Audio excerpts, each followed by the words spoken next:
बिस्मिल्लाहिर्रहमानिर्रहीम, अस्सलाम वालेकुम, गुड मॉर्निंग। फिरो पाकिस्तान के साथ मैं हूँ आपकी होस्ट शहरबानो आवान और हमेशा की तरह मेरे साथ मौजूद हैं अजीम राना। और हम ये उम्मीद और तवक्को करते हैं आप जहां होंगे खैर वाफियत से होंगे, अपने प्यारों के साथ होंगे। आपके दिन का आगाज़ भरपूर अंदाज में बड़ा ही मुस्बत सोच के साथ हुआ होगा।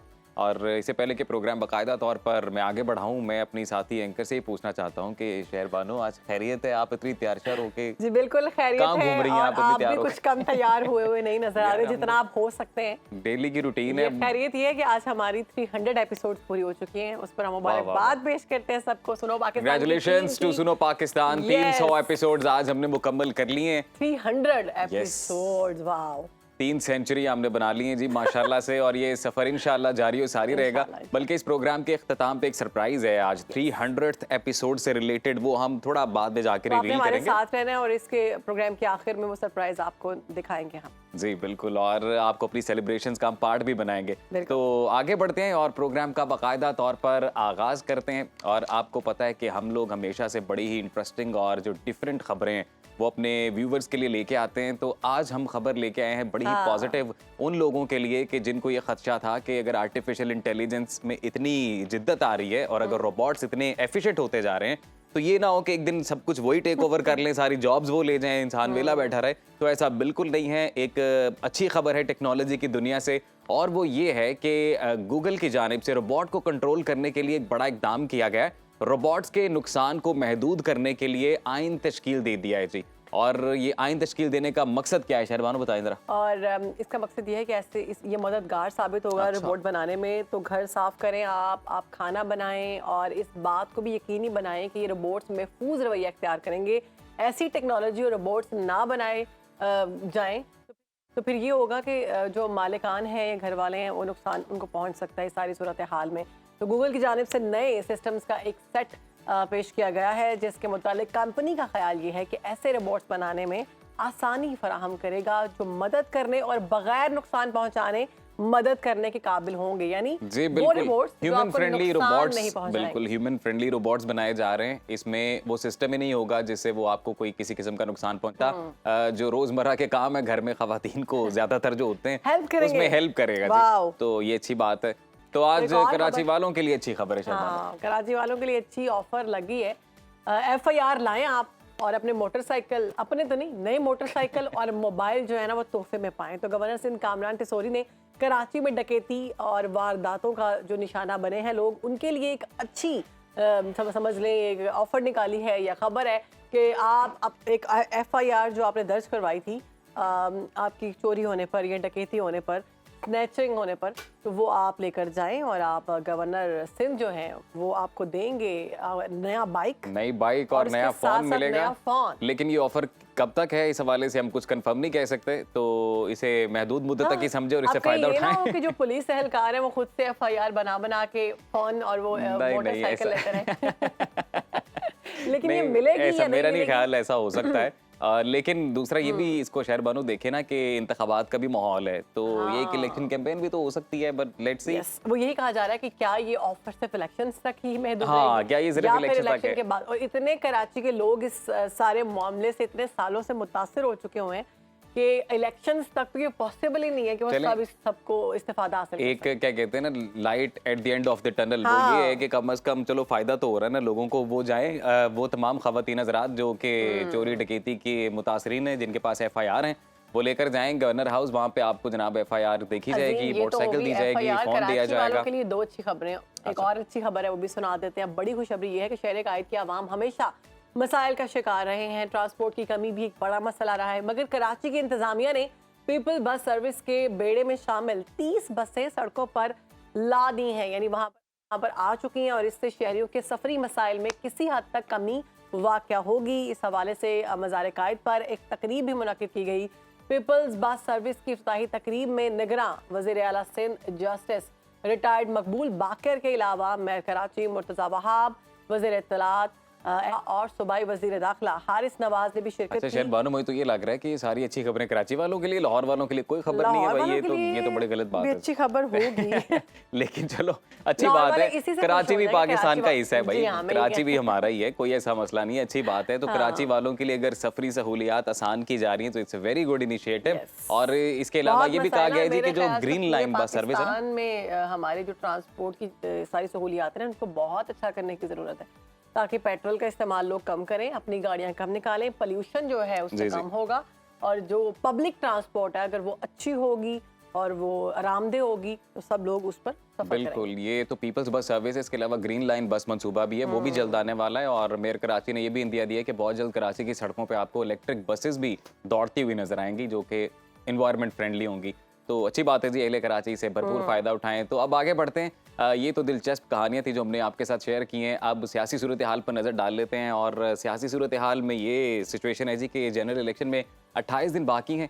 सर्द मौसम में इंतखाबी माहौल गर्म होने लगा है। बिलावल भुट्टो ने पंजाब में इंतखाबी मुहिम भरपूर अंदाज में शुरू की, जबकि नून लीग ने 15 जनवरी से बाज़ाब्ता इलेक्शन कैंपेन शुरू करने का फैसला किया जी है। हाँ। इंतखाबी गहमा गहमी अपनी जगह है, लेकिन दूसरी जगह हम ये भी देखते हैं कि जी अदालती मास पर 3 अहम डेवलपमेंट सामने आई हैं। एक तो ये कि जी पेशावर हाई कोर्ट से पीटीआई को बड़ा रिलीफ मिला है, इंतखाबी निशान बल्ला वापस हो गया है और इलेक्शन कमीशन को पीटीआई को सर्टिफिकेट जारी करने का हुक्म भी जारी किया गया है। मगर इलेक्शन कमीशन की जारी करदा लिस्ट में ना तो पीटीआई है ना ही बल्ला है। तो आज इलेक्शन कमीशन की जारी से ये फैसला चैलेंज किए जाने का भी इम्कान जाहिर किया जा रहा है। दूसरी बड़ी डेवलपमेंट ये है कि सुप्रीम कोर्ट के जज जस्टिस मज़ाहिर अकबर नकवी अपने ओहदे से दस्तबरदार हो गए, उन्होंने इस्तीफा दे दिया। तीसरी अहम पेशरफ्त ये है कि सुप्रीम कोर्ट ने मरहूम साबिक सदर जनरल परवेज मुशर्रफ की सजाए मौत के फैसले को दुरुस्त करार दे दिया। ओ, तो बड़ी अहम खबरें आपने शेयर की जी, हैं। जी। इसी तमाम तर सूरत हाल पर बात कर लेते हैं। सीनियर तज्जियाकार अदनान आदिल साहब हमारे साथ स्टूडियोज में मौजूद हैं, तो वेलकम करते हैं सर आपको। शुक्रिया। कैसे हैं आप? मैं बहुत अच्छा हूँ, सर्दी मना रहा हूँ लाहौर की। ठंडी ठंडी मॉर्निंग में बहुत कोई ठंडी morning गरम में। गरम सी खबरें हमारे गरम तक गरम पहुंच सी जाएं। खबरें तो इन्होंने सुना दी ना नाज़ीम ने। अच्छा, कि पेशावर हाई कोर्ट की जानिब से जो जी। थोड़ा रिलीफ मिला है पीटीआई को। जी, एक वक्ती तौर पे बूस्ट तो मिला है, जी हाँ। जी। एक मोरल बूस्टिंग भी है उनके वर्कर्स के लिए, उनके उम्मीदवारों के लिए पीटीआई के, कि उनको एक गुमगू की कैफियत में है कि मिलेगा या नहीं मिलेगा। जी हाँ। और जाहिर है कि निशान से आम लोग जो है, पाकिस्तान की आधी आबादी तकरीबन नाखानदा है, वो निशान देखकर ही वोट डालते हैं। लगाते हैं, और उनके 2.25 करोड़ वोटर थे पिछले इलेक्शन में, तो उन सबको डिसएनफ्रेंचाइज तो नहीं किया जा सकता कि वो अपने हक राय दही से इस तरह महरूम हो जाएं कि जब उनका निशान ही मौजूद ना हो जी। बैलेट पेपर पे। तो एक आर्ग्यूमेंट ये है। और लेकिन सुन रहे हैं कि इलेक्शन कमीशन इस फैसले के खिलाफ पेशावर हाई कोर्ट के शायद सुप्रीम कोर्ट चला जाए। तो अब देखना होगा कि सुप्रीम कोर्ट क्या फैसला करती है। अगर तो तहरीक इंसाफ को निशान नहीं मिलता तो उससे इलेक्शन की साख पे असर पड़ेगा, बुरा असर पड़ेगा, आलमी सतह पे भी पड़ेगा। और पाकिस्तान में तो लोगों को मालूम है कि पीटीआई के लिए इस वक्त जो है हालात बहुत मुश्किल हैं। और उनके जिस तरह से उम्मीदवारों को कागजात नामजदगी जमा कराने से रोका गया, बाद में फिर उनको उनके मुस्तरद किए गए होल सेल रिटर्निंग अफसरों के यहाँ, फिर बाद में उनको इलेक्शन ट्रिब्यूनल्स ने किसी हद तक इजाज़त दे दी।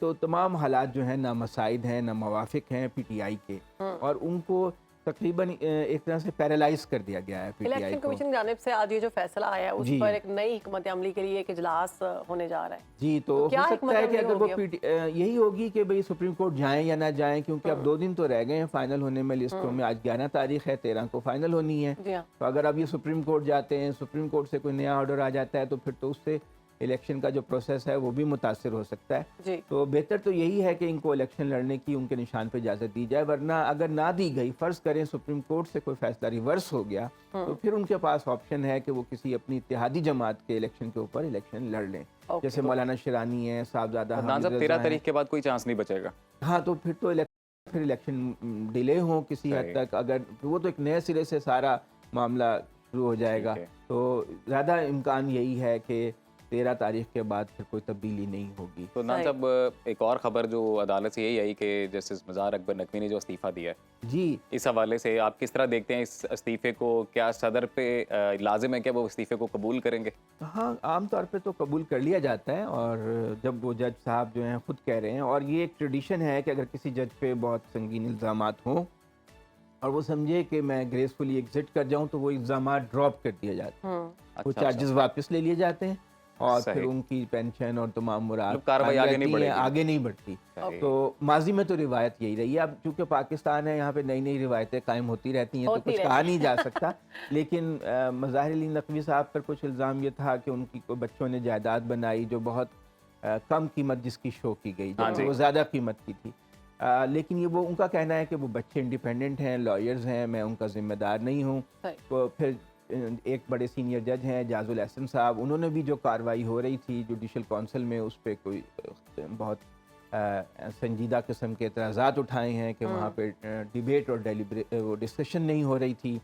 और जस्टिस मज़ाहिर नकवी को लग रहा था कि शायद उन्हें सुप्रीम कोर्ट एक तरह से मुनक़सिम है। सही, तो बिल्कुल। जब जस्टिस काजी फ़ाइज़ ईसा पे भी इस तरह के इल्ज़ामात लगे लगे थे रहे और हैं। रेफरेंस दायर हुआ था, तो सुप्रीम जुडिशल काउंसिल की कार्रवाई रोक कर तो सुप्रीम कोर्ट के फुल कोर्ट ने उसके ऊपर उनको सुना और उनको रिलीफ दे दिया। लेकिन इस तरह का मामला इनके साथ नहीं हो रहा था। अदनान साहब, हम एक और सिनेरियो भी देख रहे हैं इंतखाबात को लेके, वो ये कि पंजाब और बाकी जो सूबे हैं वहाँ पे तो एक इंतखाब का जैसा भी एक माहौल बना हुआ है।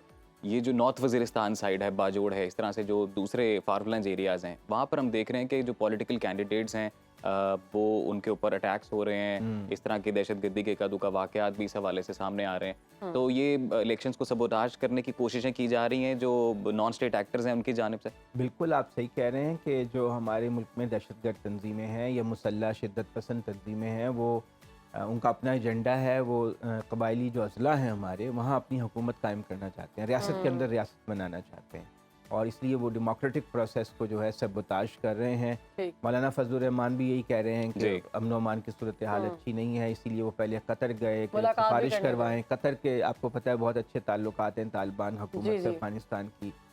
फिर उन्होंने बड़ी रिक्वेस्ट करके वहाँ का दौरा अपना रखवाया। वहाँ पे जाके वो कह रहे हैं कि भाई इनको आप रोकें, टीटीपी वगैरह को, मुझे इलेक्शन तो लड़ने दें, क्योंकि तालिबान जो हैं पख्तून हैं, उनका दोनों तरफ बॉर्डर के असर रसूख है। और जो पशीन का इलाका है वहाँ पे कंधार के जो तालिबान है उनका खासा असर रसूख है।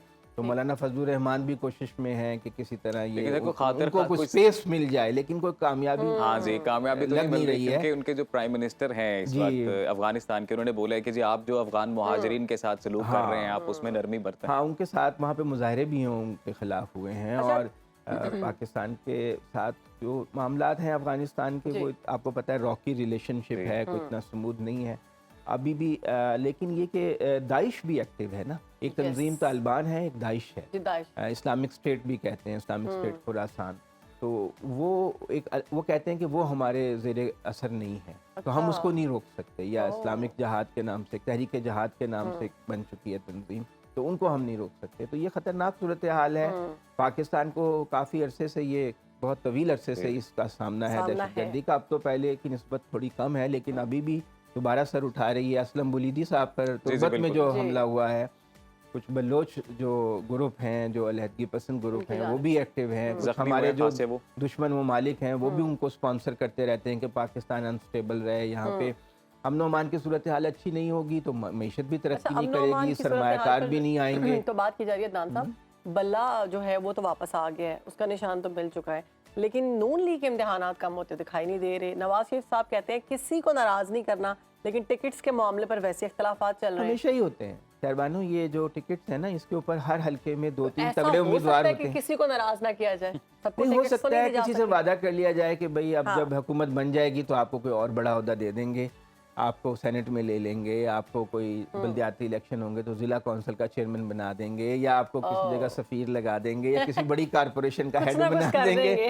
हुकूमत के पास देने के लिए बहुत कुछ होता है। तो लोग जो है पूरा जोर तो लगाते हैं, लेकिन बाद में उनको फिर कहीं ना कहीं अकोमोडेट कर लिया जाता है। क्योंकि इतने इख्तलाफात की वजह क्या है नून लीग में खुल के आ रहे हैं? क्योंकि पीटीआई को तो आपको पता है कि उसका नाटका बंद किया हुआ है, तो वो एक तरह से उसके हाथ पांव बांध दिए गए हैं। तो सबको पता है कि नून लीग ही है मैदान में, पंजाब में खास तौर से। पीपल्स पार्टी जितने मर्जी दावे करे, पंजाब में तो उनकी कोई खास पोजीशन नहीं है, 3-4 सीटें भी नहीं। नून लीग का पीपी सिंध में तो इत्तेहाद हमें होता नजर आ रहा है, नून लीग का पंजाब में क्या सूरत हाल आप देख रहे हैं? आईपीपी के साथ कुछ हो सकती है एडजस्टमेंट? 1-2 सीटें उनको देंगे, अभी तो नहीं लगता कि कोई ज्यादा उन्होंने उनको रियायत दी है।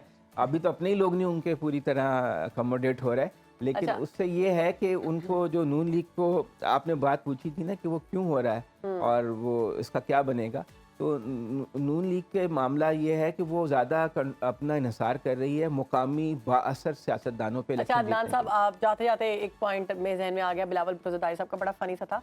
उन्होंने कहा कि अगर ये सारी सूरत हाल जो मैं देख रहा हूँ, जिस तरह से सहूलतें दी जा रही हैं, मामला सेटल हो रहे हैं, तो मुझे ऐसा लग रहा है कि पीडीएम जैसी हुकूमत सामने आएगी और अगर कौमी हुकूमत बनी तो साडी ना ही समझो, हम हिस्सा नहीं तो होंगे, फिर हम इसका हिस्सा नहीं बनेंगे। वो तो अपनी ये अपनी बार्गेनिंग बात पावर करें, बढ़ा रहे वालिद साहब की बात करें, वो अपनी बार्गेनिंग सौदेबाजी की पोजीशन को ज़्यादा मजबूत बना रहे हैं कि अगर हम आएंगे तो कोई बड़ी चीज़ दोगे तो आएंगे, छोटी चीज़ पे नहीं आएंगे। कि सदर का ओहदा दो या तो मेरे वालिद साहब को, या कोई लाइन्स शेयर दो, बड़ा हिस्सा दो, तो फिर हम हिस्सा बनेंगे। तो हर सियासतदान का हक है कि वो अपनी सौदेबाजी की पोजीशन को तक़वियत दे और अपने लिए ज़्यादा से ज़्यादा हिस्सा, क्योंकि अब पीटीआई जो बड़ी पार्टी है उसको तो बहुत हद तक टेक्निकली नॉकआउट किया हुआ है, तो अब बाकी सारा कुछ नज़र आ रहा है कि खाने पीने को माल हमारे पास ही है, तो फिर आपस में तो जबरदस्त। इसी नोट पे बहुत शुक्रिया आपका। तो एक छोटी सी ब्रेक के बाद हाजिर होते हैं, लेकिन ब्रेक के बाद हम बात करेंगे किसान भाइयों के मसाइल की और कुछ मशवरे भी दिए जाए। जी बिल्कुल, आप कहीं मत जाइएगा, देखते रहिए सुनो पाकिस्तान।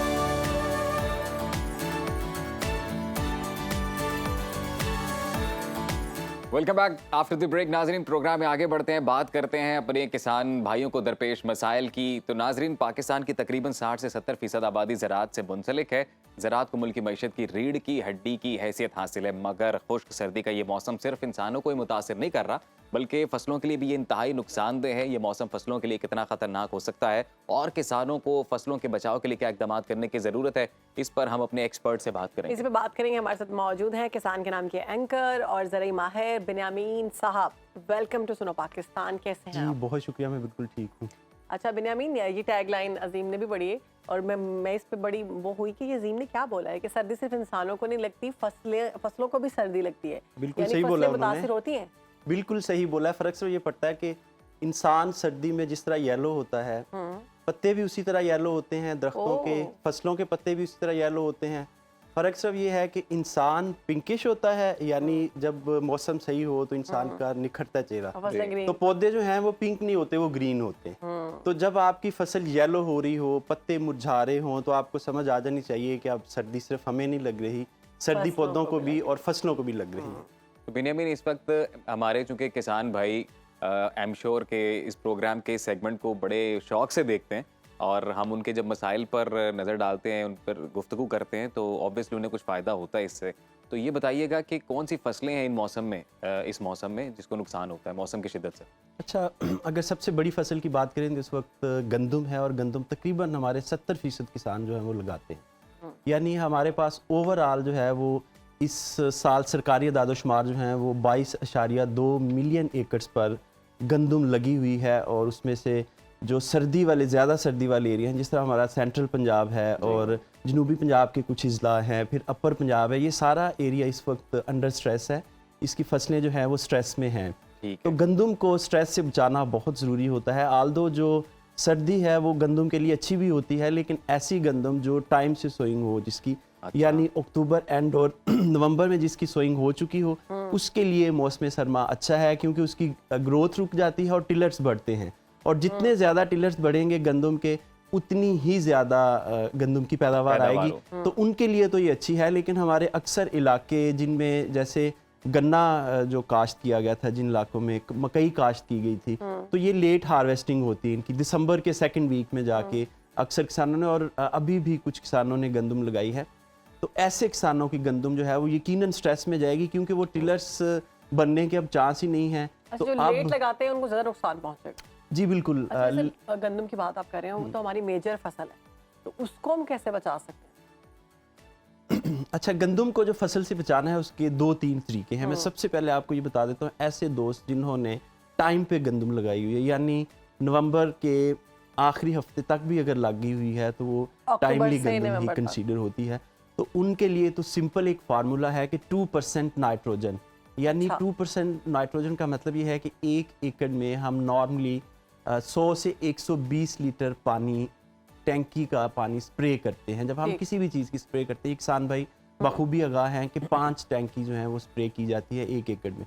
तो इसका मतलब ये है कि 2% उसमें यूरिया, 2 किलो यूरिया, और फी टैंकी ये 250 ग्राम बनता है। ये आम यूरिया नाइट्रोजन खाद जो मिलती है, 2% के हिसाब से वो, यानी 1 से 1 पाव या सवा पाव खाद डालनी है आपने टैंकी में, ठीक है। और सिंपल जिब्रेलिक एसिड की 2 टिकिया, ये एक आम प्रोडक्ट है, मार्केट से मिल जाती है, तो ये आपने स्प्रे कर देनी है, फॉलियर स्प्रे इसे हम कहते हैं। वैसे बिनेबिन हमारे जितने किसान भाई हैं उन तक इतनी इन्फॉर्मेशन होती है, एक तो चले इस प्लेटफॉर्म के तवज्जुह से हम पहुंचा ही रहे हैं, लेकिन फार फ्लंज एरियाज जो दूर दराज के इलाके हैं वहां तक इतनी डिटेल अनफॉर्चुनेटली नहीं होती। ये कुछ मॉडर्न टेक्निक्स हैं जिनकी वजह से, देखें हमारे किसान ही हैं जो 30 मन फी एकड़ ले रहे हैं, और हमारे किसान ही हैं जो 70-80 मन फी एकड़ ले रहे हैं।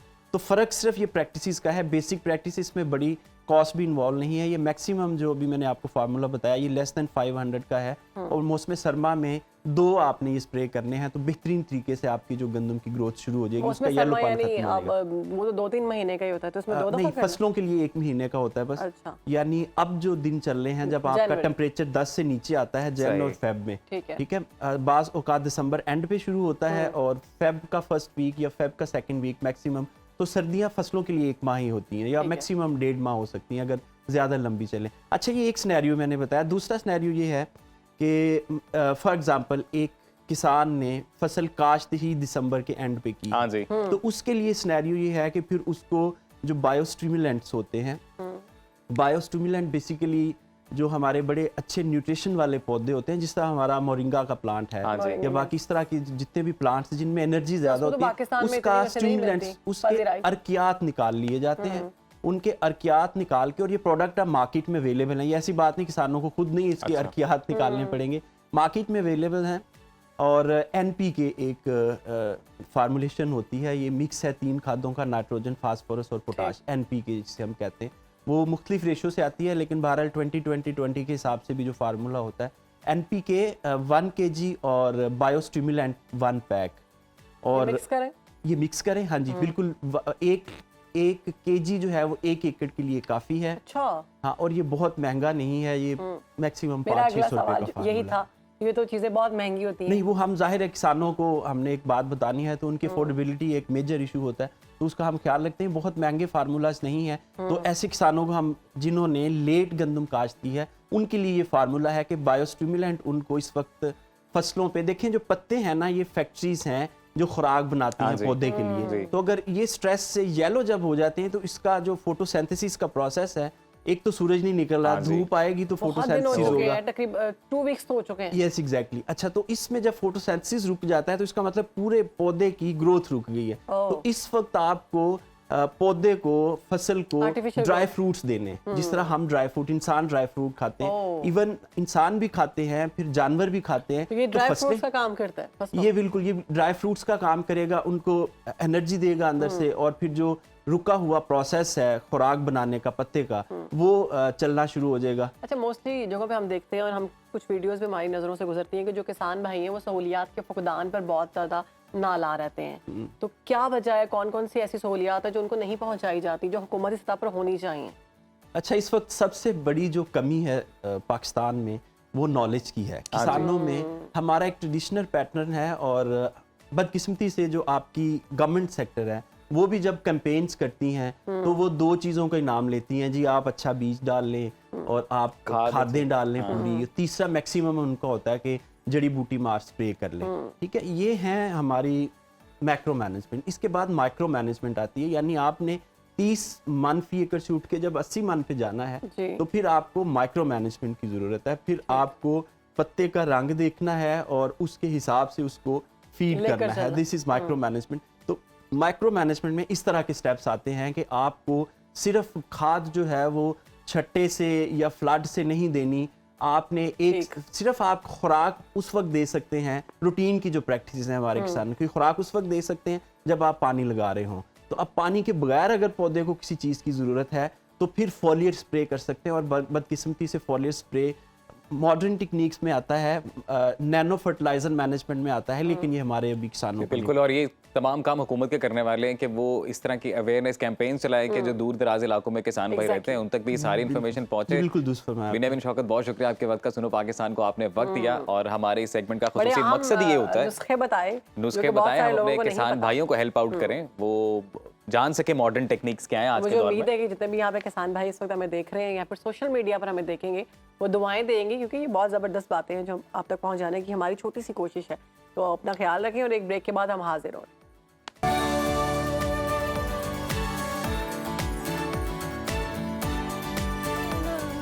मैं था मर जानिया। वाह वाह वाह वाह, क्या बात है शायद बानो, खैरियत है। ये गाना क्यों गा रही हैं आप? क्योंकि ये गाने के पीछे को वजह है, आपको नहीं पता? मैं इसीलिए तो मैं पूछ रहा हूँ कि क्या वजह है। अच्छा, इस गाने को आज मुझे जिसने लग रहा है आपका डायरेक्ट मूड किया बहुत था, अच्छा। जो डायरेक्टर थे इसके नामवर मौसीकार बख्शी वजीर साहब की आज 26वीं बरसी है। क्या बात है जी, एवरग्रीन आवाज और एवरग्रीन धुन जो तख्लीक की गई बख्शी वजीर डायरेक्शन। साहब की जानिब से। और आपको थोड़ा सा ये भी बताते हैं कि बख्शी वजीर साहब का शुमार पाकिस्तान फिल्म इंडस्ट्री के मकबूल तरीन मौसीकारों में होता है, जिन्होंने अपने करियर का आगाज़ क्लासिकल गुलकार के तौर पर किया था। उन्होंने म्यूज़िक की तरबियत अपने चचा उस्ताद छोटे आशिक अली खान से हासिल की थी। इसके अलावा उन्होंने फिल्मों के अलावा बरसों तक पीटीवी के लिए भी अपनी खिदमात सर अंजाम दी और मुतादिद गुलकारों को फिल्मों और टीवी पर मुतारिफ कराया। बड़े नाम इनमें शामिल हैं गुलाम अली, मसूद राना, तसव्वुर खानम, शाजिया मंजूर और दीगर नाम इसमें शामिल है। वैसे तो यही बहुत बड़े नाम हैं। पहले हाँ, नो डाउट, इससे पहले हम यही समझते थे कि सारा खान साहिबा जहाँ पे आ जाती है ना, सारा क्रेडिट नूरजहां साहिबा को। लेकिन नो डाउट कि उसके पीछे जो लोग हैं, पूरी टीम है, उन्होंने बड़ा काम किया है। बड़े-बड़े दिमाग हैं। बड़े जबरदस्त गाने को धुन दी है, उसको डायरेक्शन दी है, किस तरह से उसको पढ़ना है, किस तरह गाना है, कौन सी धुन होनी चाहिए। एग्जैक्टली। और बख्शी वजीर साहब के बारे में आपको ये बताएं कि अत खुदा दा वैर, जुल्म दा बदला, बनारसी ठग, शराबी, जट दा कौल, अच्छा, मिलेगा जुल्म दा बदला और शहनाई समेत 250 के करीब फिल्मों का म्यूजिक तरतीब दिया इन्होंने। और उनके मशहूर गानों में ये जो हमने आपको सुनाया कि जदों होली जई लेना तेरा ना, इसके अलावा मुतादिद दीगर गाने तेरा भी नहीं, शामिल। मेरा नाम। अच्छा, मैं तेरा कह रहा ये मैंने थोड़ी सी अपनी इनोवेशन कर ली ना कि जदों होली जई कहना है तेरा ना। ठीक है, तो ये बहुत ज़बरदस्त इस तरह के धुन तैयार की गई और बहुत सारे काम किए गए उनकी जानिब से। और वैसे सुनो, पाकिस्तान अपनी रिवायत को बरकरार रखे हुए हैं, हम अपने लेजेंड्स को नहीं भूलते, जिंदा रखे हुए हैं और वो हमारे दिलों में जिंदा है, अपने मदाहों के दिलों में जिंदा है। और ये ट्रिब्यूट पेश करने का सिलसिला जारी और सारी रहेगा। किया जा रहा है टीवी के थ्रू, यू नो। हाँ जी, मीडियम तो टीवी है। मीडियम तो टीवी है। तो दुनिया का जो पहला वायरलेस ट्रांसपेरेंट अच्छा जो है टीवी मुतारिफ करवाया गया है। वाह वाह। और वो इस तरह से है कि हर किसी को बड़ी ख्वाहिश होती है कि जनाब डिफरेंट सा टीवी लेके आए, बड़ा सा टीवी लेके आए। टीवी अब LEDs में तब्दील हो चुका हुआ है, बड़ी बड़ी दीवारों पर लगाया जाता है और उसको प्रोजेक्टर की सूरत में भी देखा जाता है। इसमें भी जिद्दत आती जा रही है ना। हाँ, मगर ये जो ट्रांसपेरेंट टीवी है बिल्कुल ग्लास की तरह हो जाता है। पहले जब आप इसको देखते हैं, यानी जब ये स्टार्ट होता है, ये आप देख सकते हैं विजुअल्स भी, तो इस पर बाकायदा तौर पर सारे आपको विजुअल्स बहुत खूबसूरत दिखाई देते हैं। लेकिन जब ये टीवी स्विच ऑफ होता है तो ये ग्लास की शक्ल दिखता है। ये अभी जो विजुअल्स हम शेयर कर रहे हैं वो इसी तरह से दिखा रहे हैं कि जो टीवी के बैकग्राउंड वाली सिचुएशन है वो उस स्क्रीन पे वाजे नजर आ रही है। लग ऐसे रहा है कि सामने ना कोई खिड़की है, कोई शीशा रखा हुआ है। Exactly. लेकिन ये वायरलेस टीवी है जी, और ये ट्रांसपेरेंट है, जो ऑन होगा तो पता चलेगा कि ये तो टीवी है। लेकिन उससे अलावा आपको यही लगेगा कि यहाँ पर ग्लास लगा हुआ है, यहाँ पर कोई खिड़की है। बड़ी जबरदस्त और ये 4K टेक्नोलॉजी है। इस पे जो शेरबानो रिजल्ट है वो 4K इसका रिजल्ट है। और इसके अलावा जो सबसे बड़ी दुनिया का सहूलत, पहला वायरलेस ट्रांसपेरेंट ये LED कह लें मुतारिफ करवाई गई। रेजोल्यूशन तो हमने आपको बताई है, लेकिन इसका सबसे बड़ा एडवांटेज जो मुझे महसूस हो रहा है वो यही है कि किसी तार की जरूरत नहीं है। आप उठा के जहाँ मर्जी रखें और अपने घर के टीवी लाउंज की जो मर्जी डायरेक्शन सेट है उनके ऊपर इतना कुछ लगाना पड़ता है, बड़ा खूबसूरती से करना पड़ता है। अगर आप कहीं पर जाएं अजीम और आपको ऐसा महसूस हो कि खलाई मखलूक या एलियंस आ गए हैं, तो आप दौड़ लगा देंगे या क्या करेंगे? मैं खलाई मखलूक की तरफ दौड़ लगा दूंगा, क्योंकि मुझे बड़ी क्यूरियोसिटी है कि मैं देखूं जाके। हमेशा इस बारे में बात होती है खलाई मखलूक है भी कि नहीं। और वैसे एक वाकया में खलाई मखलूक का पाकिस्तान में भी वैसे बड़ा जिक्र होता है। लेकिन हम आपको मियामी की खलाई मखलूक के बारे में बताते हैं कि मियामी के एक शॉपिंग मॉल के बाहर नौजवानों में लड़ाई हो रही थी। उस लड़ाई को कंट्रोल करने के लिए व्यूअर्स पुलिस की भारी नफरी वहां पहुंची है और इस वाकये की वीडियो जो है वो सामने आई, तो उसमें दावा किया गया कि पुलिस इसलिए पहुंची है कि 10 फुट लंबी वहां पे ना कोई खलाई मखलूक है। अच्छा, अब वीडियो में हम देखते हैं ओ, लेकिन एक्चुअली में ऐसा था कुछ नहीं। वो बेसिकली एक ग्रुप था नौजवानों का जो लड़ पड़ा, तो उसको रोकने के लिए पुलिस की भारी नफरी एहलकार थे जो थोड़े थोड़े वक्फे के साथ वॉक कर रहे थे गाड़ियों के अंदर से। वो देखें, ये चूंकि वो दूर से नजर आ रहा है, ऐसा लग रहा है वाकई कोई खलाई मखलूक है, लेकिन ऐसा नहीं है। ये वैसे हमारे ना कुछ सोशल मीडिया के जो लोग होते हैं उन्हें बड़ा शौक होता है ज्यादा से ज्यादा मतलब वो कर सकें कोई शोशा छोड़ने का। तो ये लगता है किसी साहब ने ऐसे ही कोई शोशा छोड़ा है, उन्होंने किसी होटल की, मुझे लग रहा है छत से या खिड़की से रूम के वीडियो बनाई हुई है और वो नीचे 3-4 पुलिस वाले इस तरह वो एक सीक्वेंस के साथ वॉक कर रहे थे जो उन्हें वीडियो में लगा कि कोई 10 फुट और लंबी उसका चीज है। जो साया था वो इस तरह से नजर आ रहा था कि वो एक लंबी सी चीज है, तो उस पे उन्होंने बना दिया जी खलाई मखलूक आ गई और वैसे वो मैं- गिरोह को पकड़ने आई थी। मैं शेर बानो मजे की बात बताऊं, अभी तक इस वीडियो में मैं आइडेंटिफाई नहीं कर पाया कि एंड पे है, बिल्कुल एंड पे मुझे नजर आ गई है, देखिए अच्छा, आपने बिल्कुल ढूंढी? एंड पे, हाँ वाइट से नजर आ रही है बिल्कुल एंड पे। तो ये कोई खलाई मखलूक नहीं है अच्छा, फिलहाल, अब तो एआई इंसान से ही भी है सब। खलाई मखलूक बनाई जा सकती है, अब तो असली वाली भी आई तो लोगों ने कहना नहीं नहीं ये एआई टेक्नोलॉजी है, हम नहीं मानते। लेकिन जब ये तक वो अपने लेकिन करामात साबित भी हो नहीं गया ना दिखाएगी। कि है ही नहीं ना, है ही नहीं। अभी तक तो कोई ऐसा सबूत नहीं है कि कोई नहीं खलाई आ सका। मखलूक है, सब इंसान ही है जी और इंसान ही बस रहे हैं। और इस वाकये में भी ऐसे ही हुआ है कि पुलिस की गाड़ियां वहां पे नौजवानों की लड़ाई को और रोकने के अगर लिए कोई पहुंची आपको थी। खलाई मखलूक बन के डराए अच्छा। या धमकाए तो तो डरना उसको नहीं? पकड़ लें, उसको 2-3 लगाएं, सेट हो जाएगा वो। तो इसी बात पे एक छोटी सी ब्रेक लेते हैं, ब्रेक के बाद हाजिर होंगे, आपने कहीं जाना नहीं। देखते रहिए सुनो पाकिस्तान।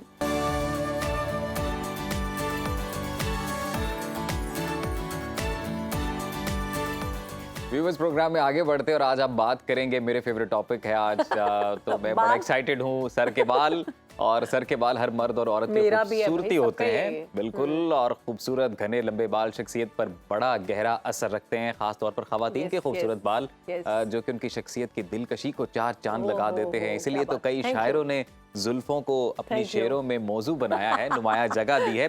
मैं शेर सुनाऊंगा, मीर तकी मीर साहब का एक वाह, शेर आ रहा है बालों Thank के you, ऊपर मुझे thank you. याद, और वो कहते हैं हम हुए तुम हुए के मीर हुए, हाँ, उसकी जुल्फों के सब असीर हुए। वाह वाह वाह वाह वाह, क्या बात है। सर्दी के मौसम में खवातीनों हजरात की एक ही बड़ी तादाद में जो शिकायत होती है वो ये होती है कि हमारे बाल बहुत गिर रहे हैं। खवातीन के बालों को ज़्यादा गिरना पड़ता है क्योंकि ज़्यादा बाल होते हैं। मर्द जो है वो गंजेपान हो जाते हैं, और वो गंजे हो भी जाए तो उनको इतना इशू नहीं, नहीं आपकी बात नहीं फिट बैठी, आपने मेरी तरफ इशारा किया गंजेपन का, पर आई हैव घने बाल माशाल्लाह। आपने एक्सटेंशन नहीं लगाई हुई? नहीं, नहीं। इतने घने बाल कैसे खींच के Yes. कहता यस। मैंने बोलने के ब्रेक के खैर, बाद ये तो हो गए हमारे बालों के मसाइल। इनको हल करने के लिए भी हमने पूरा मामला सेट किया हुआ है। यहाँ पे हमारे पास मौजूद है न्यूट्रिशनिस्ट है ज़ैनब गोंदल साहिबा। ज़ैनब साहिबा, बाल हमें चाहिए घने, अल्हम्दुलिल्लाह है, लेकिन इनको बरकरार रखना है, कैसे रखना पड़ेगा? सर्दियों में बाल बहुत गिर रहे हैं।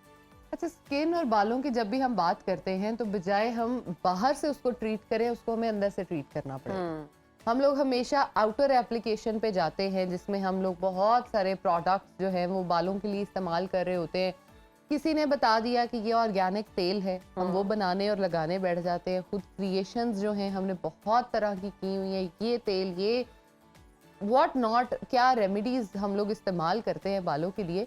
जब तक आप अंदर से अपने आप को, अपने गट को ठीक नहीं करेंगे तब तक आप ठीक नहीं होंगे। हमने बहुत कॉमनली सुना है कि जी आपकी बॉडी में जो है बायोटिन, ये खा लें, बाल गिर रहे हैं बायोटिन खा लें। अब ये समझना बहुत इंपॉर्टेंट है कि बायोटिन होता क्या है और वो बालों के लिए करता क्या है। ठीक है। बायोटिन बेसिकली जैसे हमारे बाकी विटामिन्स होते हैं वैसे ही एक विटामिन होता है, और अगर आपकी बॉडी में बायोटिन के लेवल्स पूरे हैं, ठीक। आप जितने मर्जी बायोटिन के सप्लीमेंट्स खाते रहे, बालों को फर्क नहीं पड़ेगा। अच्छा, डॉक्टर ज़ैनब, मेरा एक बड़ा ज़रूरी सवाल, और उस सवाल से पहले एक बड़ी ज़रूरी अनाउंसमेंट, और वो ये कि हमारे व्यूवर्स हमें कॉल कर सकते हैं। इस सेगमेंट में नंबर टीवी स्क्रीन पर है, आप कॉल करें, डॉक्टर ज़ैनब से आप राय ले सकते हैं, मुफ्त मशवरा। वैसे फीस इनकी बहुत ज़्यादा है, मुफ्त मशवरा यहाँ मिलेगा। वैसे ही टाइम भी नहीं देती, लेकिन हम इनको कहीं ना कहीं मना के बैठा लेते हैं। तो डॉक्टर ज़ैनब, पीआरपी, कई लोग कहते हैं जी गंजे करवाएं। हो गए हैं तो आप पीआरपी कराएं, बाल वापस आ जाएंगे। अच्छा, पीआरपी का मकसद बाल वापस लाना नहीं है, इस चीज को समझना जरूरी है। पीआरपी का मकसद है कि आपकी ही बॉडी से ब्लड लिया जाए, उसमें से जो इम्पोर्टेंट आप समझे न्यूट्रिएंट्स हैं आपके बालों के लिए, उनको बालों में फिर से इंजेक्ट कर दिया जी, जाए। जी। ठीक है। अब इससे नंबर ऑफ हेयर इंप्रूव नहीं हो सकते, लेकिन हाँ क्या इंप्रूव हो सकता है, आपके बालों का टेक्सचर। अच्छा। अगर आपके बाल बहुत ज्यादा फ्रिजी हैं तो वो फ्रिजीनेस कंट्रोल कर अच्छा, सकते कुछ हैं। लोग तो कह रहे हैं कि हमारे नए बाल आ गए, हमारा गंजापन दूर हो गया, तो वो कैसे हो गया? Paid promotion. नहीं, एक चीज लिटरली, ये हो मतलब सकती है कि रियल लाइफ जब एग्जांपल्स। जब आप ये सोच लेते हो कि मेरे साथ ये काम होने जा रहा है, तो वो 100% आपके साथ हो जाता है। अच्छा, ये जो कहते हैं कि अच्छा सोचो। एग्जैक्टली, इस पे तो बहुत सारी रिसर्चेज हैं कि आप अगर 2 प्लांट्स लगा लें घर पर, एक प्लांट के साथ डेली बेसिस पे आप अच्छी बातें करें बैठ के, और एक के साथ डेली नेगेटिव बात करें। अच्छा, energy, exactly, energy matters a lot. तो जो जिसके साथ अच्छी बातें आपने की हुई होंगी, अगर तो वो कोई फ्रूट का पौधा है तो वो इतना अच्छा मीठा फल देगा कि आप खुश हो जाएंगे, और जिसके साथ आपने गलत बातें या खराब बातें की हुई हैं, सड़े हुए फल। एग्जैक्टली, पहले तो अजीम फल कल आएगा आपने ही नहीं। मिसाल भी तो दीजिए दोस्तों वाली ऐसी। हाँ बिल्कुल। वो मैंने एक जगह पढ़ा कि अगर 5 निकम्मे दोस्तों में आप बैठेंगे तो छठे Exactly. निकम्मे आप हैं, और 5 कामयाब लोगों में बैठेंगे तो छठे छठे कामयाब आप। कामयाब आप बड़ी हैं। जबरदस्त लगी मुझे ये बिल्कुल, बात। ऐसे ही है। तो 5 गंजों में बैठ गए तो छठे गंजे हम। Good one. That is so true कि आप जिन लोगों में उठते बैठते हैं ना, वो ट्रेड्स आप में, अब वो पांचों बैठ के जब भी बात करेंगे ना, वो कहेंगे मेरे तो बाल ही उतर गए, मेरे तो बाल ही उतर गए, मैं ये कर रहा हूँ लेकिन बाल नहीं। ये चीज लोगों में बहुत कॉमन है।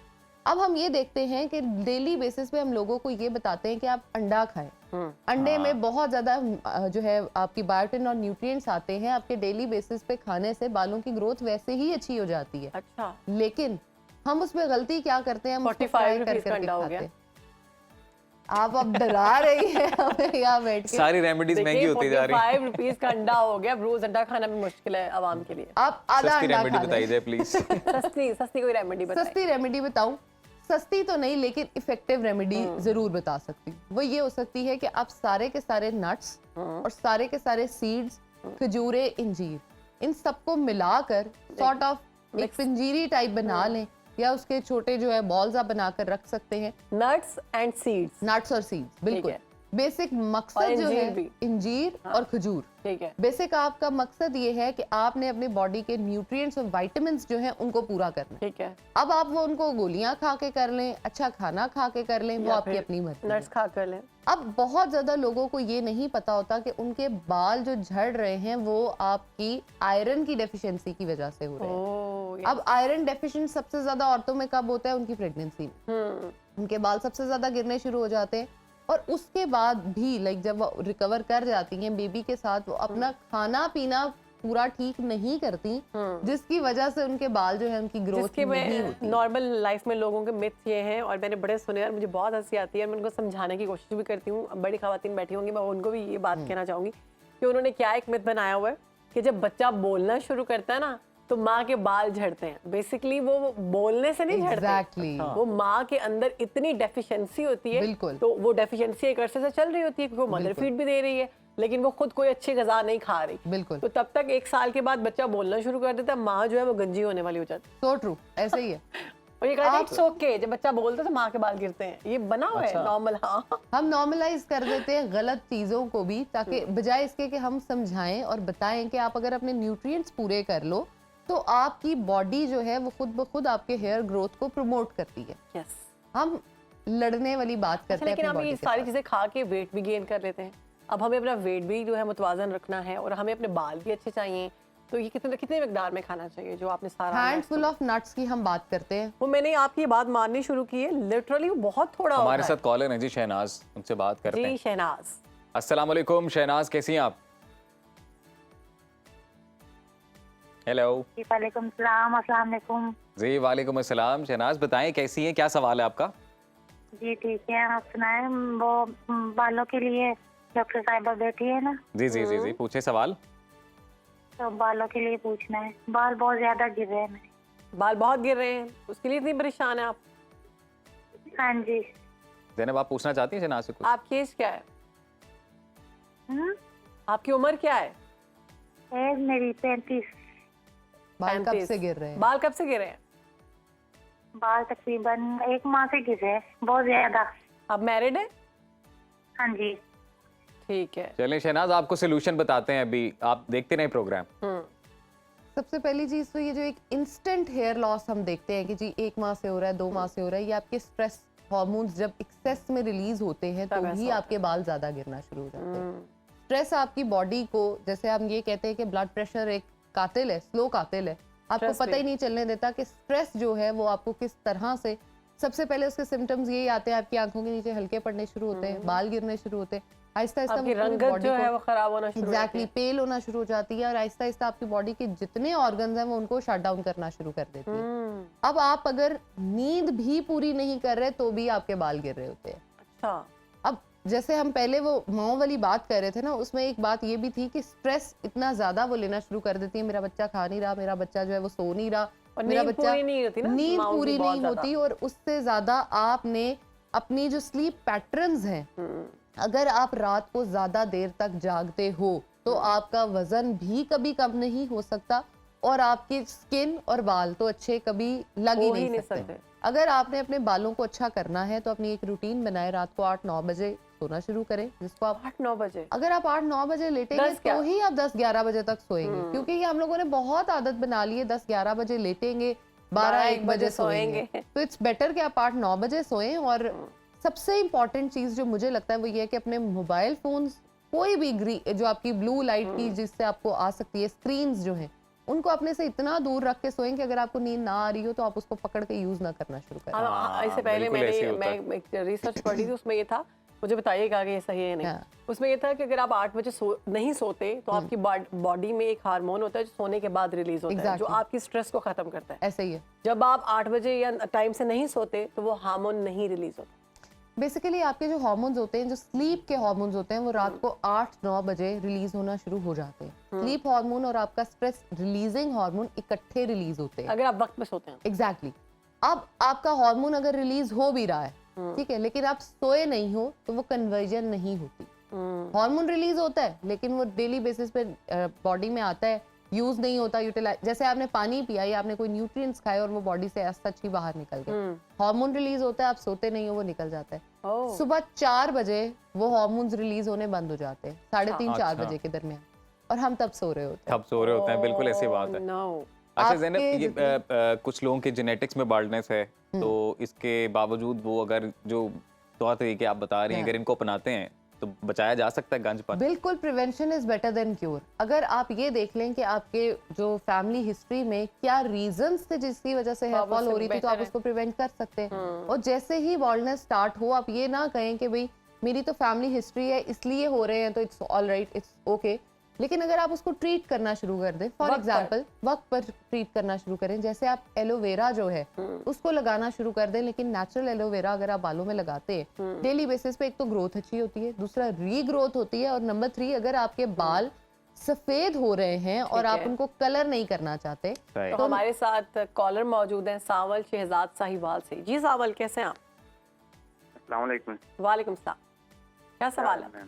अल्हम्दुलिल्लाह, आप बताएं क्या सवाल है? मेरे ना मैम, मेरे बाल बहुत गिर रहे हैं कुछ दिनों से ना, तकरीबन 2-3 माह हो गए हैं। अच्छा। और मैंने सुना है काफी मतलब लड़कों से ने कि बाल छोटे करवाने से या मतलब गंजापन करवाने के बाद जो बाल आते हैं वो गिरते नहीं हैं। हाँ, बिल्कुल। ट्रेंड करवाने से। लेकिन मैंने वो भी करवाया। अभी मेरे ना तकरीबन छोटे छोटे बाल आ गए हैं, लेकिन वो भी गिर रहे हैं अभी।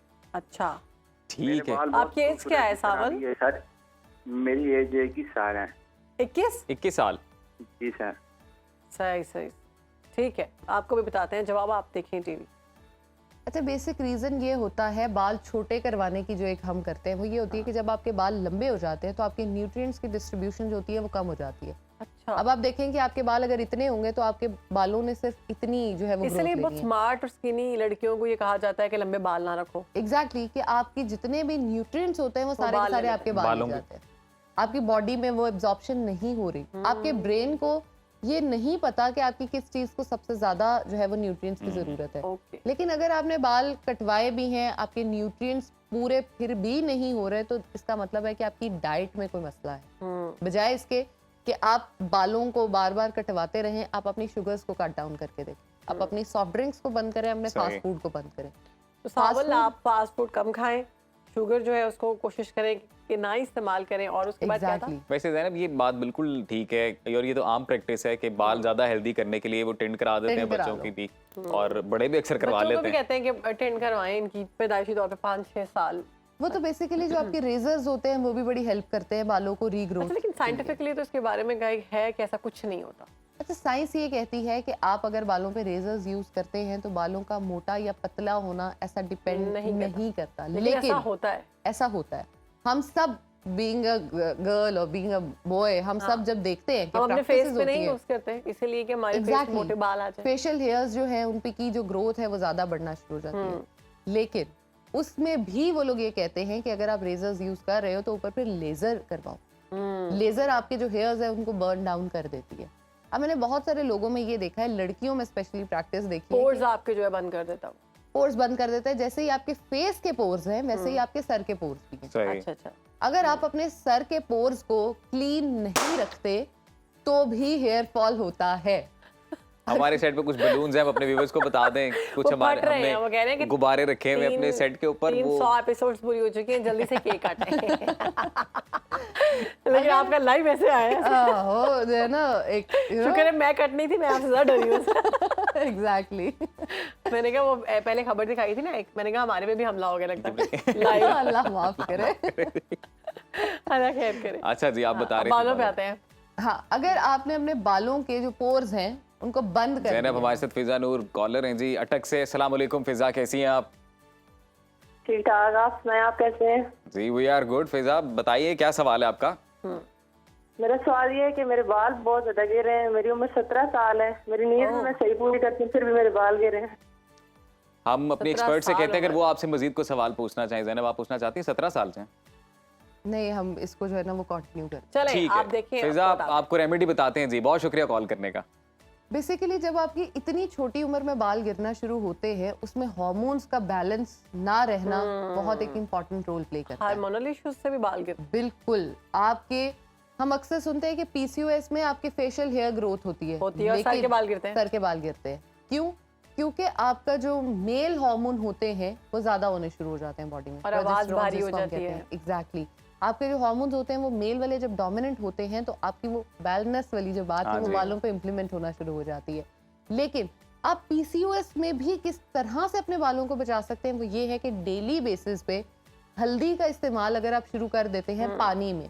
दूध में हल्दी का इस्तेमाल जो है वो पीसीओएस में हम नहीं कराते। ठीक है। इसलिए क्योंकि जो दूध है वो आपकी बॉडी में जाके जो है वो कॉज कर रहा होता है आपकी स्वेरिटी आपकी पीसीओएस में। यानी आपकी बेसिकली पीसीओएस में होता ये है कि आपकी ओवरीज और बॉडी जो है ना वो स्वेल हो रही होती है। ओके। अगर आप उसके ऊपर से दूध ज्यादा या डेयरी प्रोडक्ट ज्यादा इस्तेमाल करते हो तो वो स्वेरिटी जो होती है वो एक्सेस में जाती है। अगर आप हल्दी का इस्तेमाल पानी में शुरू करते हैं, आहिस्ता आहिस्ता आप इसको दूध में कन्वर्ट करते हो तो आपके हार्मोन्स बहुत हद तक बैलेंस हो जाएंगे।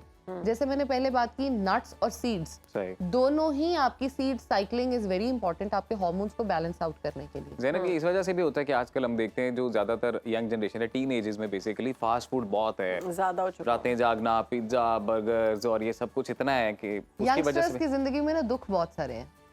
तो जो दुख है ना वो भी बनना भी है, अच्छे Exactly. ग्रेड्स भी चाहिए, बिल्कुल पैसा भी ज्यादा चाहिए। बिल्कुल। और हम लोगों ने ना बहुत ज्यादा Pressurize लोगों कर को देख देख के ना खुद को प्रेशराइज कर लिया हमारे है साथ कि एक कॉलर मौजूद है, मलिका रहीम कराची से। अस्सलाम वालेकुम, कैसी है मलिका? वालेकुम सलाम। जी क्या इशू है आपका बालों के हवाले से?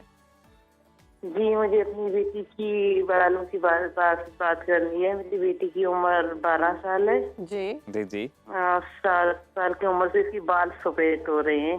ओह, अब तो उनके ज्यादातर सफेद है। इस बारे से मुझे बात करनी है। बाल सफेद हो गए। जी मैंने जी तो 7 जीन्स साल में की किसी उम्र के में बाल इसके उनके सफेद। फैमिली में उनके मतलब अगर आप नाना दादा या उनके वालिद साहब या आप लोगों के बाल जल्दी सफेद हुए थे?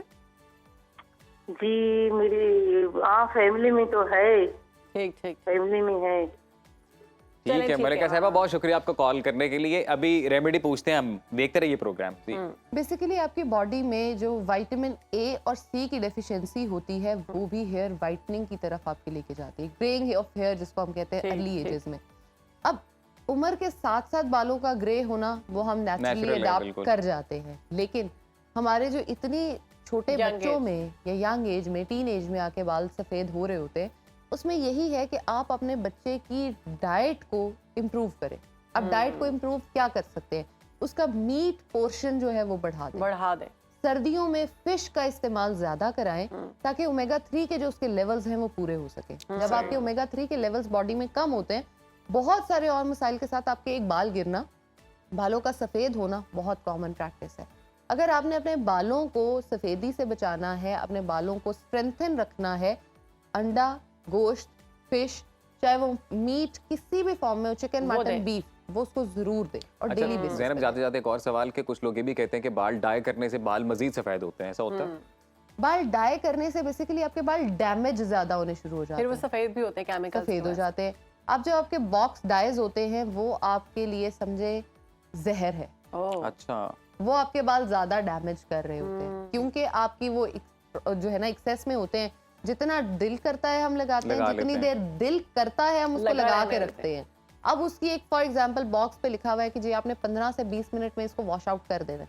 मैंने अपनी प्रैक्टिस में देखा है लोगों ने 2-2 3-3 घंटे केमिकल बालों पे लगा रहने दिया। बहुत शुक्रिया आपके वक्त का, सुनो पाकिस्तान को आपने वक्त दिया और आपकी जो हेल्दी टिप्स हैं आई एम श्योर उन्होंने बहुत फायदा पहुंचाया हमारे व्यूवर्स को भी, हमारे भी काम आई है ये कुछ टिप्स, इस पे अमल दरामद करेंगे ब्रेक ताकि के बाद बाल आपके लिए सरप्राइज बचे रहें। है, आपने जाना कहीं नहीं है, टीवी के सामने ही बैठे रहें। एक छोटी सी ब्रेक के बाद हाजिर हो रहे हैं।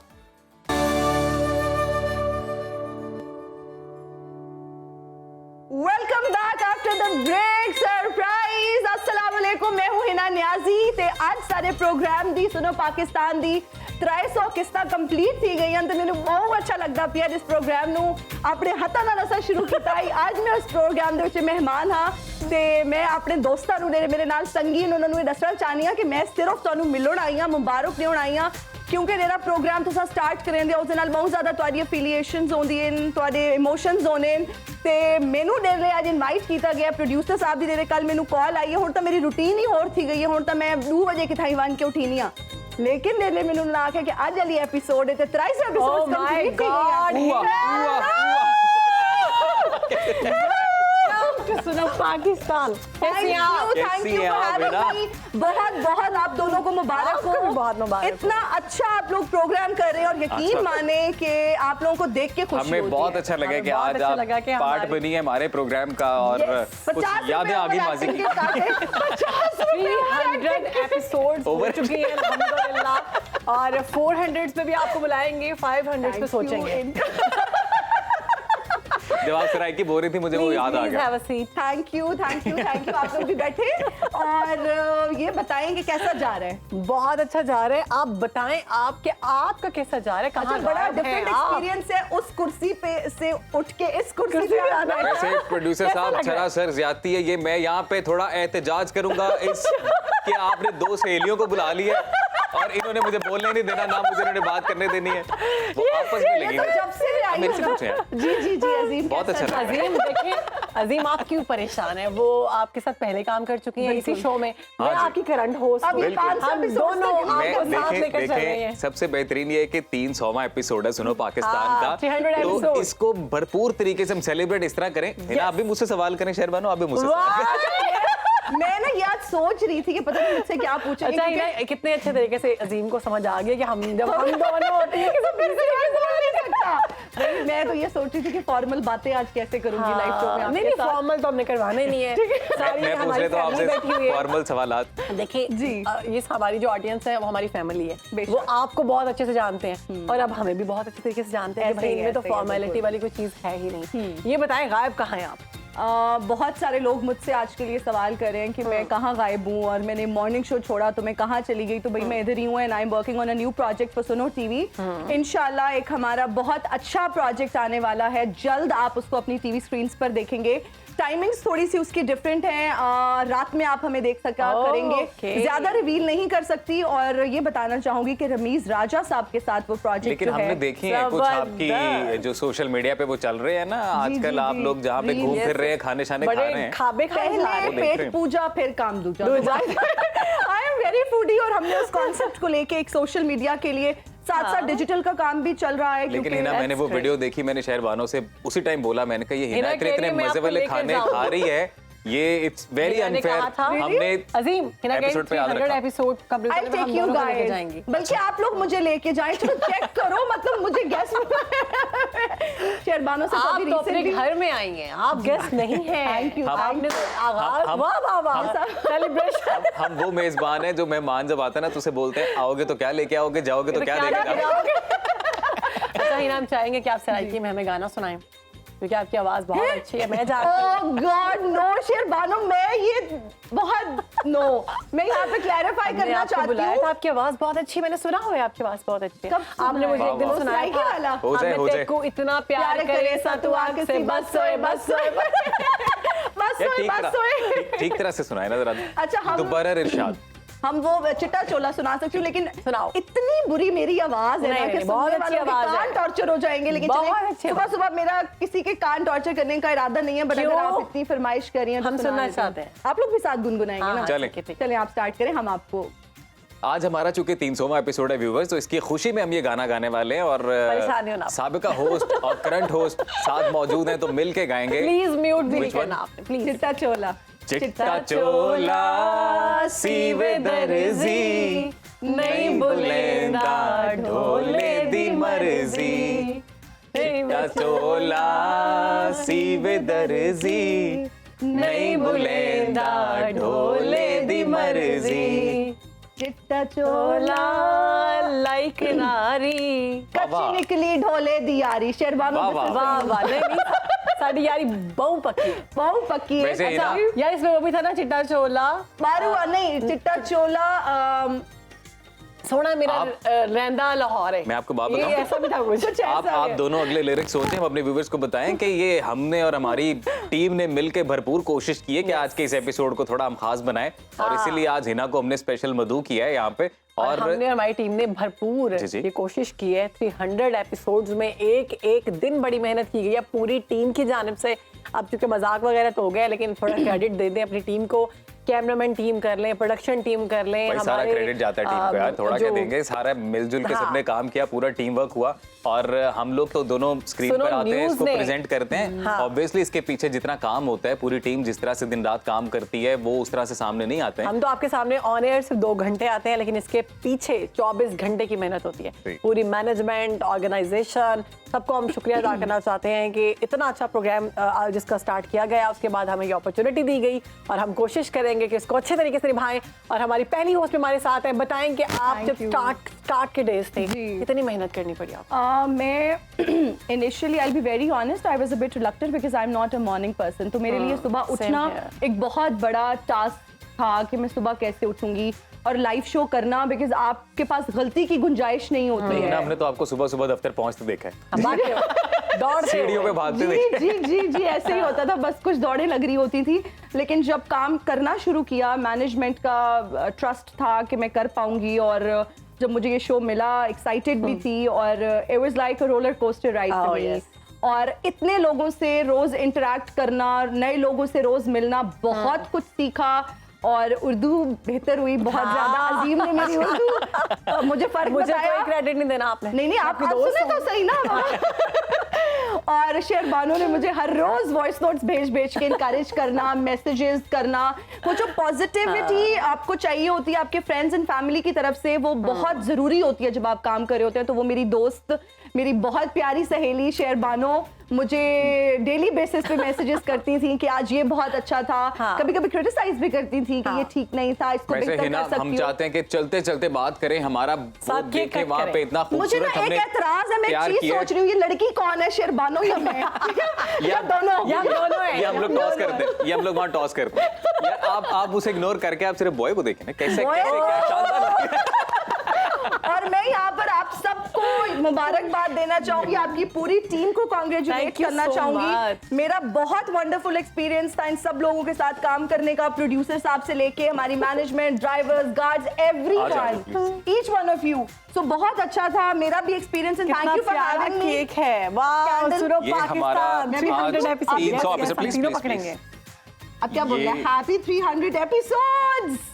अभी हम लोग ये मुझे हम अपने व्यूवर्स को साथ साथ ये भी बताते जाए कि नाजरीन, हमने पूरी कोशिश की इन 300 एपिसोड्स के अंदर कि काम हर करने की। वो मौजू जो आपके लिए जरूरी है, जो इस प्लेटफॉर्म के जरिए से आप तक पहुंचना चाहिए, उसको हम फेयरली आप तक और पहुंचाएं। आपको एंटरटेन करने की भी भरपूर कोशिश की गई। बहुत से guys are legends, doing a गुलकार wonderful बुलाए गए जो आपको एंटरटेन करें, और एंटरटेनमेंट की कमी अगर थोड़ी रह गई थी तो हमने हिना न्याजी को मदऊ कर लिया। और कि वो सुनो आए और पाकिस्तान, entertain सुनो करें। पाकिस्तान एक गुलदस्ता है जी, मैं बता दूं। Yes, और ये sir. ऐसा गुलदस्ता है कि इसके अंदर जितने भी सेगमेंट्स हैं वो एक फूल का किरदार अदा करते हैं। तो मुख्तलिफ फूलों को जोड़ के हमने खूबसूरत सा गुलदस्ता बनाया। 2 फूल वैसे आज मेरे साथ भी मौजूद हैं, और मैं कांटा बिल्कुल नहीं हूँ। तो प्लीज म्यूजिक प्लीज। आ जाए जी, Music आ यार, जाए, थोड़ा चलिए और- चलिए, प्लीज प्लीज केक काट पहले भंगड़ा कर लें। हैप्पी हैप्पी 300 एपिसोड्स सुनो सुनो पाकिस्तान। यस, आई थिंक मुझे आप लोगों को एक खिलाना चाहिए, क्योंकि इतनी मेहनत करके मैं तो इतना कहता हूँ थोड़ा- जबरदस्त प्रोग्राम। बहुत ज्यादा हो गई हिना। इट्स ओके, तुम डाइटिंग Thank वाला you, सीन thank चल you, रहा thank you, है। बस आपको मैं खिलाता हूँ। आपको भी खिलाना चाहिए। भंगा वो की खुद नहीं खा रही। म्यूजिक की आवाज भी आ रही है। देखें। दिस इज अ देखिए ये चीटिंग है, हिना ने हम दोनों को केक खिलाया और खुद नहीं खा रही है आप नहीं वो। खा रहे। खुद फुल डाइट चल रही है और है ना, ये आपको छुरी के साथ केक थोड़ा सा भंगड़ा मैं तो भी कह होना रहा हूँ ना, चाहिए। साथ साथ भंगड़ा हो जाए थोड़ा सा म्यूजिक। अजीम बहुत अच्छा भंगड़ा करते हैं यार, मेरा मुंह खराब जी, कर दिया बिल्कुल। सारा मैं- खाना। आवाज नहीं आ रही। ये सेलिब्रेशन का पार्ट है जी। वाह अजीम, आई थिंक हमें आपसे सीखना चाहिए। या फिर सिंग करते हैं। रुके।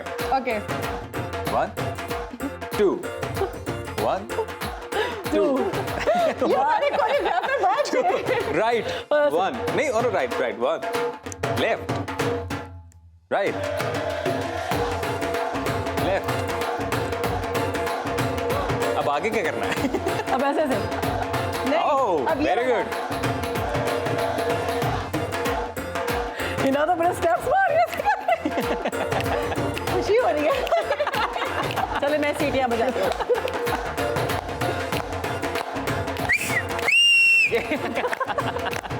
क्या सीखी है यार, ऐसे बहुत आवाज जो है। सीटियां आएगी।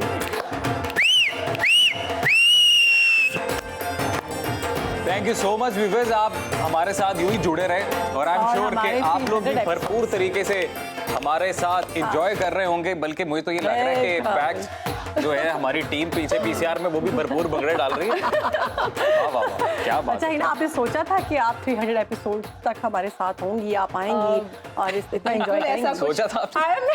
इतना बिल्कुल आपने सोचा था कि इतने बड़े होस्ट के साथ आप काम नहीं, करेंगे? मेरे लिए ऑनर की बात है। And I'm a happy-go-lucky type of a person, so I do not plan much. लेकिन जब मुझे कल कॉल आई फैजान साहब की तो मैं बहुत खुश हुई और मुझे बहुत अच्छा लगा कि अभी भी आप लोग मुझे याद रखते हैं और मैं आप लोगों हम के दिलों में आपको भूल बसती ही हूँ। नहीं सकते, हम वाह, आपको वाह। कैसे भूल सकते हैं? Thank you. This मैंने बोला है ना कि actually ये means a सुनो lot. पाकिस्तान एक गुलदस्ता है जिसमें मुख्तलिफ फूल और और अजीम- 2 फूल आप हैं। शेरबानों के 50 नंबर ओवर एक्टिंग। नहीं 200 रुपीज तो काटे ना, 50 तो बहुत कम है। पॉइंट्स काट रहे हैं हम लोग, पॉइंट्स काट रहे हैं। Thank you so much for अच्छा हैविंग ये मी केक ओवर। जो है हम अपनी टीम के साथ भी शेयर करेंगे और बहुत जबरदस्त केक बनवाया है, मुझे बहुत नहीं, पसंद आया। और सामने ये सिर्फ अच्छा, शहर बानो ने host बात की जो है ना, ये सिर्फ शहर बानो ने बात की कि टीम के साथ शेयर करेंगे, ये बिल्कुल शेयर नहीं करने वाली है घर लेके जा क्योंकि रही ये है। कह रही थी ये मुझे बिल्कुल बड़ा कमाल लग रहा है। अच्छा अजीम मेरी बात सुने, ये आप हैं, ये मैं हूँ या हिना है? हम दोनों यार, हैं। इनके फेस फीचर देख लेंगे इसके अंदर।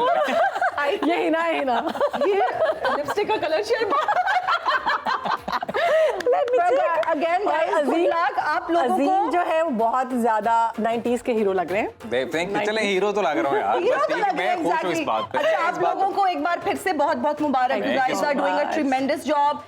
मेरे अम्मी अब्बू रोज सुबह सवेरे उठ के देखते हैं और मैं जब उठती हूँ तो सोशल मीडिया पे आप लोगों का शो देख लेती हूँ। इतने जबरदस्त आप लोग सेगमेंट्स करते हैं, इतने बेहतरीन आप लोग गेस्ट बुलाते हैं और मैं सबको ये बताना चाहती हूँ कि this is not an easy thing कि सुबह सुबह उठना, फिर इतना बोलना और हर टॉपिक पे बात करना। जिस तरह से अजीम ने कहा कि गुलदस्ता है और इतने अच्छे तरीके से बखूबी आप लोग इस प्रोग्राम को निभा रहे हैं, ये आपकी टीम की सपोर्ट वैसे के ना, how does बगैर it feel to be on the other side of the sofa or on the other side of the seat? I आप तो think that's भरपूर great. बड़े कमाल किस्म के कमेंट्स दे रही है कि जिस तरह से आप हिना ये इतनी कर समझदार कब से हो गई है, इतनी बड़ी बड़ी यार बातें कब तुमने से जो कहा करना था ये शुरू वाली की? बातें बस तुमने मुझे रात को इतना ये सिखा के नहीं बचाया जो मैंने आपको मैसेज की थी बातें करने वाली, वो तो की नहीं आपने। टाइम कम है और इतना चले कॉन्फिडेंट जी हिना बहुत शुक्रिया कि आप आज आई, आपने वक्त निकाला। हमें एक पता नई है कि energy you are I non set पे, मॉर्निंग बहुत अच्छा पर्सन लगा यार। और उसके बावजूद आप आई और आपने हमारे सेट को और सुनो पाकिस्तान की टीम को 4 चांद लगा दिए और आप टीम का हिस्सा हैं, हमेशा रहेंगी इंशाल्लाह। जब भी सुनो पाकिस्तान का जिक्र होगा आपका नाम लिखा जाएगा। Thank you, और आप सुनहरी सबका हरूफ में बहुत लिखा शुक्रिया। आप सबका बहुत शुक्रिया जो हमें रोज देखते हैं, हमें बर्दाश्त करते हैं, हमें पसंद करते हैं, तो भी उनका बहुत शुक्रिया। आप भी हमारी सेलिब्रेशंस में यकीनन शामिल हुए होंगे, बहुत शुक्रिया। आप सुनो पाकिस्तान को जिस तरह से पजीराई मिल रही है और जिस तरह से हमारी बड़े अच्छे व्यूज आ रहे हैं वैसे सोशल मीडिया पे हमारी वीडियोस अल्हम्दुलिल्लाह। और इतना अच्छा और इस content वीडियो पे भी और होता भी है। अच्छे व्यूज आने वाले हैं, आई एम इंशाल्लाह। तो viewers thank you so much. उम्मीद करते हैं कि आप लोगों के लिए फ्रूटफुल हो, जितना भी सारे सेगमेंट्स हैं आप लोगों को इससे फ़ायदा पहुंचता हो और हमारी पूरी टीम जो है वो अनथक मेहनत करती है और फिर जाकर हम आपके सामने प्रेजेंट करते हैं। सामने सिर्फ 2 शख्स होते हैं या 3 हैं, पीछे एक पूरी प्रॉपर टीम है 20 से 25 लोगों की। तो एक दिन हम ऐसा करेंगे कि सोशल मीडिया पे हम अपनी सारी टीम सारी भी टीम को दिखाएंगे, हमारे बुलाएंगे। कैमरामैन्स इंशाल्लाह कल आपसे मुलाकात होगी। अपना ख्याल रखें और अभी 300 एपिसोड है, फिर 400 500 अभी बहुत आगे निकलना है इंशाल्लाह। अल्लाह हाफ़िज़। अल्लाह हाफिज, बाय।